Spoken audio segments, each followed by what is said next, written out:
Hello everybody. इंग्रजी एक विश्वभाषा, जगामध्ये सर्वात जास्त बोलली जाणारी, वापरली जाणारी एक भाषा.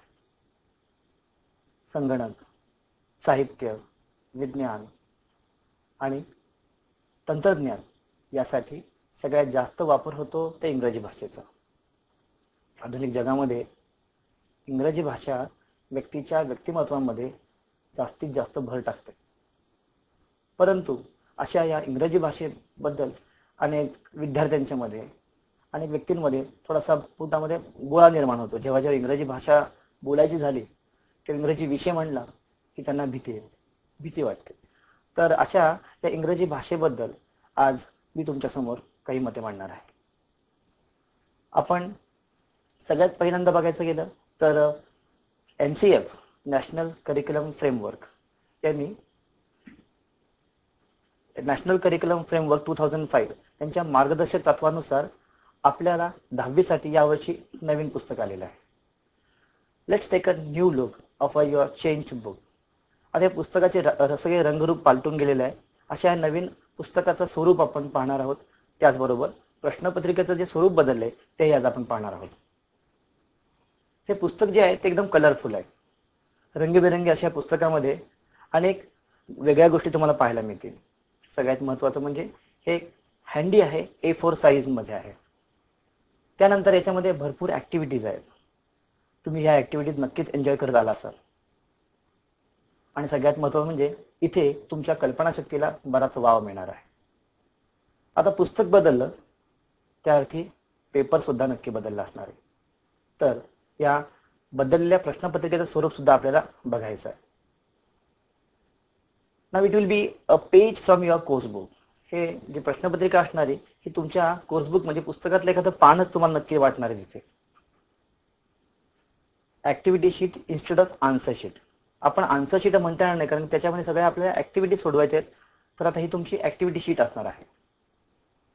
सर्वात जास्त भीती वाटणारे म्हणजे WH questions. there will no dull series of WH question. आणि सगळ्यात महत्त्वाचं म्हणजे इथे एक्झॅक्ट इव्हॅल्युएशन होणार आहे. आता इव्हॅल्युएशन म्हणजे मार्क्स. तर आपला हा 100 मार्कांचा इंग्रजीचा पेपर, 80 अधिक 20. Oral exam 20 marks. आता ओरल आधी का पाहायची तर तुम्ही लेखी परीक्षेच्या आधी ओरल परीक्षेला सामोरे जाणार आहात. Nature of the test. Reading 4 marks, listening 6 marks, speaking 5 marks, conversing 5 marks. Now let's go for reading. 4 मार्कासाठी आहे. ही एक व्यक्तिगत स्वरूपाची परीक्षा असणार आहे. Individual test. प्रत्येक विद्यार्थ्याला साधारणपणे सरासरी 1 मिनिट मिळणार आहे. सिलेक्टेड पॅसेजेस आहेत. तुमचे एक्झामिनर्स, तुमचे शिक्षक तुमच्यासाठी काही पॅराग्राफ सिलेक्ट करून ठेवणार आहेत आणि तुम्हाला ते वाचायचे आहेत. आता यामध्ये मार्कांची विभागणी अशी असणार आहे. Features of pronunciation 2 mark. याच्यामध्ये इंटोनेशन, पॉजेस, स्ट्रेस यासाठी हे 2 मार्क आहेत. इज ऑफ रीडिंग, कॉन्फिडन्स, तुम्ही किती सहजपणे वाचतात, तुम्ही किती विश्वासपूर्वक वाचतात यासाठी 2 मार्क आहेत. यासाठी काय करायचं तर आपण कमीत कमी 20 मिनिटासाठी दररोज आपण प्रकट वाचन केलं पाहिजे. यापुढे लिसनिंग 6 मार्क. ओरल परीक्षेमध्ये लिसनिंगला सगळ्यात जास्त मार्क आहेत. ही एक ग्रुप टेस्ट आहे. याच्यामध्ये स्टँडर्ड 30 स्टुडंट्स असणार एका बॅचमध्ये. 3 शब्द आणि 3 वाक्य असे मिळून प्रत्येकी 3 असे 6 मार्काची परीक्षा होणार आहे. तुम्हाला एक सप्लिमेंट दिली जाईल आणि त्याच्यावरती शिक्षकांनी मोठ्यानं प्रकट वाचन केल्यानंतर 3 शब्द आणि 3 वाक्य वाचून घेतले तुम्हाला ते लिहावायचे आहे. यानंतर स्पीकिंग टेस्टसाठी 5 मार्क्स आहे. इंडिव्हिज्युअल टेस्ट आहे. याच्यामध्ये प्रत्येक विद्यार्थ्याला सरासरी 1 मिनिट मिळणार आहे. इथे तुम्हाला सिलेक्टेड टॉपिक्स दिले जातील. काही इव्हेंट्स किंवा माय ट्रिप वगैरे अशा, माय व्हिजिट टू झू अशा प्रकारचे इव्हेंट्स तुम्हाला डिस्क्राईब करायला लागतील. Jokes, description of places. आता याच्यामध्ये विभागणी अशी असणार आहे. लँग्वेज फीचरसाठी 3 मार्क आहेत. याच्यामध्ये पुन्हा प्रोनाउन्सिएशन, इंटोनेशन, पॉजेस, स्ट्रेस यासाठी 3 मार्क. आणि बोल्डनेस, इज, कॉन्फिडन्स, तुम्ही जे बोलतात तेव्हा तुमचा इज, तुमचा विश्वास याला 2 मार्क अक्षरशः आहेत. आणि सगळ्यात महत्त्वाची गोष्ट यासाठी करायचं प्रॅक्टिस तर तुम्ही रोज तुमच्या दैनंदिन जीवनामध्ये ही भाषा किंवा ह्या भाषेचा वापर केला पाहिजे. कन्व्हर्जिंग 5 मार्क्स हे पेअर वर्क आहे. याच्यामध्ये तुम्हाला इधर टीचर्स बरोबर, एक्झामिनर किंवा तुमच्या मित्राबरोबर कन्व्हर्सेशन करायचं आहे. यासाठी तुम्हाला तुमच्या शिक्षकांनी काही टॉपिक्स दिले असतील. यासाठी प्रत्येक पेअरसाठी 2 मिनिट मिळणार आहेत. Selected situation. आता इथे तुमचे परीक्षक टीचर्स इनिशिएटिव्ह घेऊन तुम्हाला काही प्रश्न विचारतील. Which is your favourite game, which player do you like. म्हणजे द्रविडचा धडा झाल्यानंतर आपल्या इथे प्लेयर विचारू शकतात. त्यानंतर यामध्ये मार्कांचं जे डिस्ट्रीब्युशन आहे ते असं असणार आहे. लँग्वेज फीचर्ससाठी 3 मार्क आहेत. प्रोनाउन्सिएशन, इंटोनेशन, पॉझेस, स्ट्रेस यासाठी 3 मार्क्स आहेत. आणि पुन्हा बोल्डनेस, ईज आणि कॉन्फिडन्स यासाठी 2 मार्क्स आहेत. पुन्हा एकदा या भाषेचा वापर तुम्ही तुमच्या दैनंदिन जीवनामध्ये केला तुम्हाला कन्व्हर्सेशन नक्कीच सोपं जाणार आहे. आता 20 मार्कानंतर आपल्या पुढे येणार आहे लेखी परीक्षा 80 मार्कासाठी. त्याचा जो वेटेज चार्ट आहे तो तुमच्या समोर आहे. रीडिंग स्किलला 37 मार्क आहे, 37 marks. Vocabulary 10 marks, grammar 12, writing skill 16, translation 5 marks. In all 80 marks आले. आता आपण सेक्शन वाईज बघूयात. तुमचा पेपर असा असणार आहे. सेक्शन 1 याच्यामध्ये प्रश्न क्रमांक 1 AB, 2 AB यासाठी 40 मार्क आहेत. थोडक्यात सेक्शन 1 हा जो आहे ऑलमोस्ट 50% म्हणजे 80 पैकी 40 मार्क तब्बल या सेक्शन मध्ये आहेत. हा सेक्शन फार महत्वाचा आहे. तर या सेक्शनचं नाव असणार reading skill, vocabulary and grammar. यामध्ये काय असणार आहे तर 4 पॅसेजेस असतील. 2 textual that is seen passage प्रत्येकी 10 मार्काचे. 2 non textual that is unseen paragraph पुन्हा एकदा 10 मार्काचे. असे 20 अधिक 20 असे 40 मार्काचा हा सेक्शन असणार आहे. आता या 40 मार्काच्या सेक्शन मध्ये एक्झॅक्टली सेम क्वेश्चन पॅटर्न असणार आहे. जे 4 पॅरेग्राफ तुमच्या समोर असणार आहेत त्यासाठी जो क्वेश्चन पॅटर्न आहे तो एकदम सारखा असणार आहे. पाहूया आपण तो पॅटर्न कसा आहे. तर पहिला असणार आहे A1 किंवा B1. तो असणार आहे सिंपल फॅक्च्युअल 2 मार्कांसाठी. नंतर पॅरेग्राफ. ही गोष्ट तुम्ही लक्षात ठेवा की पॅरेग्राफच्या आधी तुम्हाला A1 किंवा B1 ऍक्टिव्हिटी सोडवायची आहे. त्यानंतर पॅरेग्राफ वाचल्यानंतर तुम्हाला A2 किंवा B2 हा अंडरस्टँडिंग साठीचा कॉम्प्रिहेन्शन वरचा 2 मार्काचा प्रश्न असणार आहे. A3 आणि B3 हा वोकॅब्युलरी वरचा 2 मार्काचा प्रश्न. A4 आणि B4 हा ग्रामर वरचा 2 मार्कांचा प्रश्न. आणि सगळ्यात शेवटी पर्सनल रिस्पॉन्स A5 आणि B5 हा 2 मार्कांसाठी असणार आहे. आता आपण इंडिव्हिज्युअली प्रत्येक प्रश्नाविषयी जरा चर्चा करूयात. तर A1 आणि B1 सिंपल फॅक्च्युअल 2 मार्कांचा प्रश्न आहे. त्याचं स्वरूप बघूया. तर हा स्किमिंग रिडिंग साठी असणारे प्रश्न म्हणजे हे एक प्रकारचं वाचन आहे. स्किमिंग रिडिंग यावरती हा प्रश्न असणार आहे. आता यामध्ये तुम्हाला simple factual single piece of information is asked. तुम्हाला छोटीशी माहिती तिथे विचारणार आहेत. एक वाक्य, एखादी फ्रेज, एखादा शब्द तुम्हाला तो शोधून काढायचा आहे. Types of question. आता प्रश्न कसे असतील या ऍक्टिव्हिटीज असणार आहेत. याच्यामध्ये F5 that is fill in the blanks, multiple choice question, answer in 1 word, complete the sentence, a table or a web. यानंतरचा A2 किंवा B2 हा कॉम्प्लेक्स फॅक्च्युअल 2 मार्कांचा प्रश्न. हा बेस्ड ऑन स्कॅनिंग रिडिंग हा अजून एक प्रकार आहे रिडिंगचा. याच्यावरती आधारित हा प्रश्न असणार आहे. याच्यामध्ये तुम्हाला कॉम्प्लेक्स फॅक्च्युअल या स्वरूपाचे प्रश्न विचारले जातील. It will check your understanding and comprehension. No single piece of information is asked. तुम्हाला एखादा शब्द किंवा एखादं वाक्य शोधून काढायचं नाही तर संपूर्ण पॅरेग्राफचं अंडरस्टँडिंग तुमचं कसं झालेलं आहे यावरती हा प्रश्न असणार आहे. यामध्ये कोणत्या प्रकारचे प्रश्न असतील ते पाहूया. Complete the sentence for explaining or giving reasons. Complete a table or a web. Or direct use of WH question. इथे एखादा WH क्वेश्चन येऊ शकतो. A3 आणि B3 हा vocabulary वरचा प्रश्न आहे. यासाठी 2 मार्क आहेत. It will deal with words, phrases and their meaning. तुमची vocabulary चेक करण्यासाठी हा प्रश्न असणार आहे. आता याच्यामध्ये कोणत्या प्रकारचे प्रश्न असतील तर fill in the blank with correct use of phrases. Match words. आता याच्यामध्ये फ्रेजेस, देअर मिनिंग म्हणजे A स्तंभामध्ये फ्रेजेस असतील आणि B स्तंभामध्ये तुम्हाला त्याचे मिनिंग असतील आणि तुम्हाला मॅच ते पेअर्स करायचे असतील.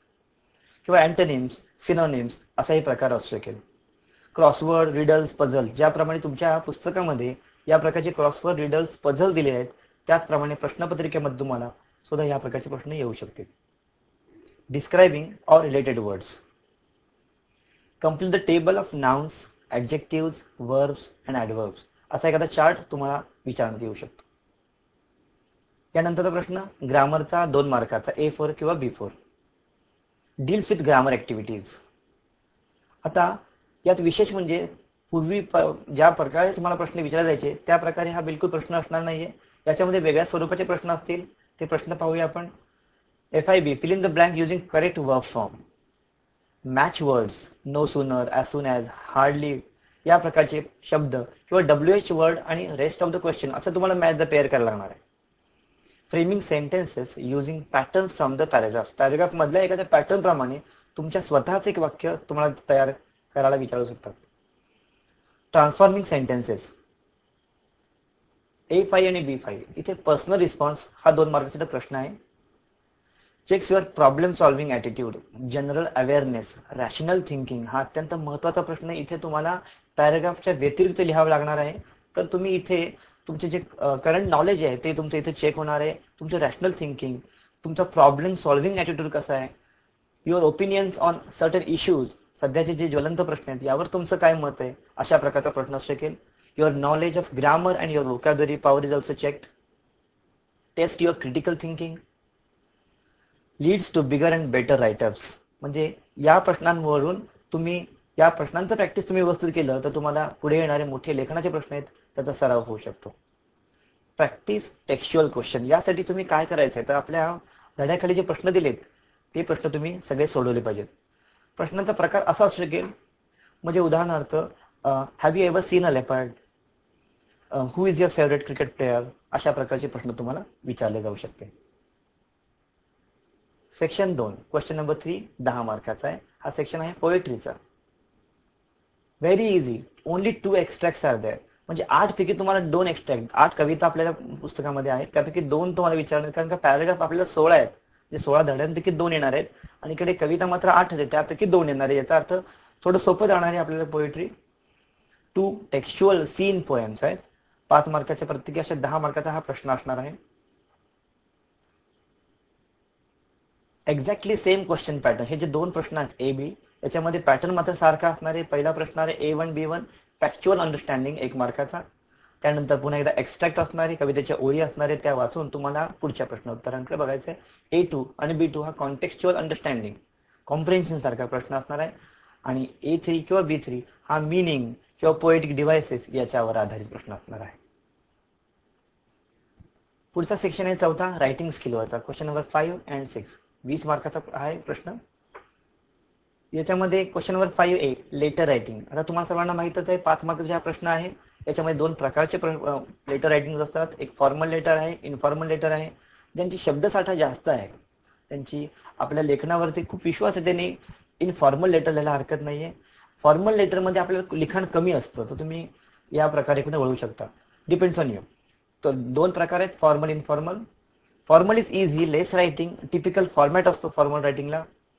Organise your letter first. आता सुरुवातीला काय करायचं, आपलं लेटर आपण प्लॅन केलं पाहिजे. Be polite when you write a formal letter. Practice maximum letters. Generally काय होतं, बरेच विषय पुन्हा पुन्हा परीक्षेमध्ये विचारले जातात, तर अशा विषयांचं तुम्ही प्रॅक्टिस करायचं आहे. प्रॅक्टिस टिपिकल आणि इझी सेंटेन्स. लेखनामध्ये, पत्रलेखनामध्ये काही विशिष्ट भाषा, काही विशिष्ट शब्द, काही विशिष्ट पॅटर्न तुम्हाला वापरायचे असतात. या वाक्यांचा तुम्ही सराव करायचा आहे. नॅरेटिंग किंवा डिस्क्रायबिंग हा क्वेश्चन नंबर 5B हा 5 मार्कांचा प्रश्न आहे. याच्यामध्ये तुम्हाला स्टोरी रायटिंग किंवा डिस्क्रायबिंग इव्हेंट विचारला जाऊ शकतो. Use plot or points. तुम्हाला प्रश्नपत्रिकेमध्ये प्लॉट किंवा पॉइंट्स दिलेले असतात. या प्लॉट किंवा पॉइंट्सचा आपण व्यवस्थित पुरेपूर वापर करून घ्यायचा आहे. Use imaginary names for places and person. Story रायटिंगमध्ये तुम्ही जी नावं आहेत, व्यक्तींची असतील, ठिकाणांची असतील, त्याला तुम्ही उदाहरणार्थ गावाचं नाव असेल, तुम्ही गावाचं नाव लिहू शकतात, व्यक्तींची नावं देऊ शकतात. Add dialogues. स्टोरी रायटिंगमध्ये सगळ्यात महत्त्वाचा भाग आहे की तुम्ही त्या स्टोरीमध्ये इमॅजिनरी स्वतःचे असे डायलॉग्स दिले पाहिजे. Use past tense only. ही जी गोष्ट आहे ती भूतकाळात लिहायची आहे. Use linking words. स्टोरीमध्ये बघा आपण आपल्या मराठी गोष्ट सांगतो त्यानंतर असं होतं, तसं आपण इंग्रजीमध्ये सुद्धा linking words like then, however, later, firstly या शब्दांचा तुम्ही उपयोग केला पाहिजे. या गोष्टीला तुम्ही योग्य ते शीर्षक दिलं पाहिजे. Question number 6 that is report writing. 5 मार्कांसाठी आहे. Report for newspaper or school magazine. असे 2 प्रकारचे रिपोर्ट तुम्हाला विचारले जाऊ शकतील. Plan your report. पुन्हा एकदा आपला हा रिपोर्ट आधी आपण प्लॅन करायचा आहे. Make 3 paragraphs. एकूण 3 पॅरेग्राफ करायचे आहेत. पहिला असेल इंट्रोडक्टरी, नंतर बॉडी ऑफ रिपोर्ट आणि नंतर कन्क्ल्युजन. रिपोर्टमध्ये जसं आपण स्टोरीमध्ये पास्ट टेन्स वापरला तसं त्याप्रमाणे आपल्या रिपोर्टमध्ये पॅसिव्ह कन्स्ट्रक्शन किंवा पॅसिव्ह व्हॉइसचा जास्तीत जास्त वापर करायचा आहे. Never use personal pronounce like I और वी. म्हणजे रिपोर्टमध्ये मी किंवा आम्ही अशा शक्यतो पर्सनल प्रोनाउन्सचा आपण वापर टाळायचा आहे. यूज पिक्टोरियल और डिस्क्रायबिंग वर्ड्स. आपल्या पेपर तपासणाऱ्यांसमोर आपण अक्षरशः आपल्या शब्दांमुळे चित्र उभं करणार आहोत. Use short sentences. आणि छोटी छोटी लहान वाक्य वापरून आपण आपला रिपोर्ट पूर्ण करायचा आहे. Instead of report speech make up. म्हणजे या रिपोर्ट रायटिंगला परीक्षेमध्ये कदाचित रिपोर्ट स्पीच सुद्धा येऊ शकतो. Speech writing question number 6A1 मध्ये. ते पुन्हा 5 मार्कांसाठी आहे. Know your audience and plan the speech. म्हणजे समजा आपलं स्पीच आलंय, त्याचा स्पीचचा विषय काय, कोणासमोर स्पीच द्यायचंय, या गोष्टी आपण लक्षात घेतल्या पाहिजेत. Understand the situation and the purpose. आपल्या स्पीचचा हेतू काय, आपण भाषण कोणत्या विषयावरती करणार आहे, कोणत्या भागांवर करणार हे आपण समजून घेतलं पाहिजे. Make 3 paragraphs. आपण याच्यामध्ये 3 पॅराग्राफ करायचे आहेत. पहिला paragraph, begin with a catchy salutation and introduce the topic. म्हणजे आपण सुरुवातीला जमलेल्या प्रेक्षक, पाहुणे किंवा जे ज्येष्ठ व्यक्ती तिथं असतील त्यांचा आपण तिथं सॅल्यूट करणार आहोत, त्यांना सॅल्युटेशन देणार आहोत. सेकंड पॅराग्राफ आहे, तिथे आपण जास्तीत जास्त उदाहरणं आणि कोटेशन्सचा वापर करणार आहोत. आणि शेवटचा जो पॅराग्राफ आहे तो कन्क्लुजनचा आहे. इथे आपण थँक्स गिव्हिंग किंवा आपल्याला इथं बोलण्याची संधी मिळाली याचाही आपण तिथं उल्लेख करणार आहोत. क्वेश्चन नंबर 6 आहे dialogue writing 5 marks scoring question. असं म्हटलं जातं की डायलॉग मध्ये आपल्याला जास्तीत जास्त स्कोर किंवा जास्तीत जास्त मार्क मिळू शकतात. includes enquiry, telephonic conversation, sales, marketing or general situation. म्हणजे या विषयांवर तुम्हाला कदाचित डायलॉग रायटिंग लिहावं लागणार आहे. Make an additional margin for writing characters. म्हणजे आपल्याला आपल्या प्रश्न उत्तरपत्रिकेमध्ये जे मार्जिन आहे त्याच्या व्यतिरिक्त पेन्सिलने अजून एक मोठं एक असं मार्जिन करायचंय की ज्यामध्ये आपण आपल्या कॅरेक्टरची नावं लिहिणार आहेत. प्रत्येक डायलॉग नंतर आपण एक रेष सोडणार आहोत. Use correct punctuation. याच्यामध्ये पंक्च्युएशनला अत्यंत महत्व आहे.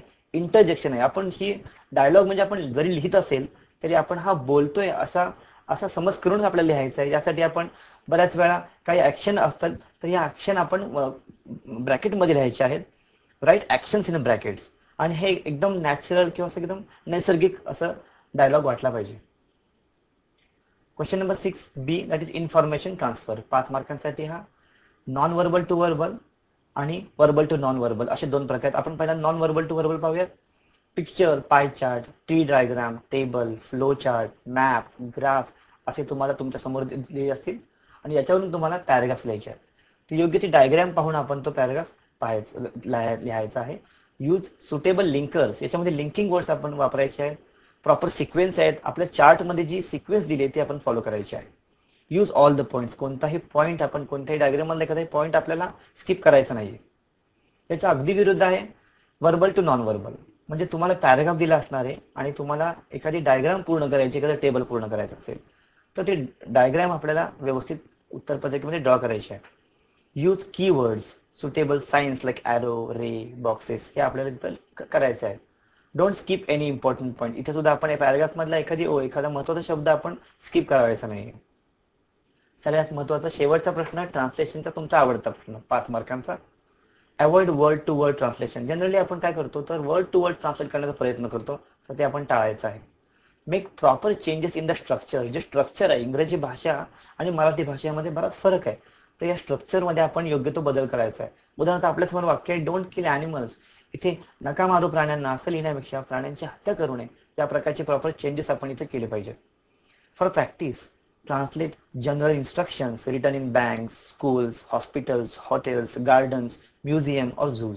अशा ठिकाणी ज्या सूचना असतात या सूचनांचा आपण ट्रान्सलेशन सरावासाठी केलं पाहिजे. Important instruction. आता या जनरल इन्स्ट्रक्शन तुमच्यासाठी मी सांगत आहे. Do not change the sequence. कोणत्याही प्रश्नाचा सिक्वेन्स तुम्ही बदलू नका. ज्या प्रकारे प्रश्नपत्रिकेमध्ये तुम्हाला प्रश्न विचारले आहेत त्या प्रकारे त्याच सिक्वेन्समध्ये तुम्हाला सोडवायचं आहे. Write neatly with good handwriting. अत्यंत चांगल्या अक्षरात तुम्हाला पेपर सोडवायचा आहे. Start new question on new page. Practice will make you very perfect. And the last but not the list read to lead. आपण जास्तीत जास्त वाचन करायचं आहे कारण लेखनामध्ये आपल्याला या वाचनाचा भरपूर उपयोग होणार आहे. Thank you and best of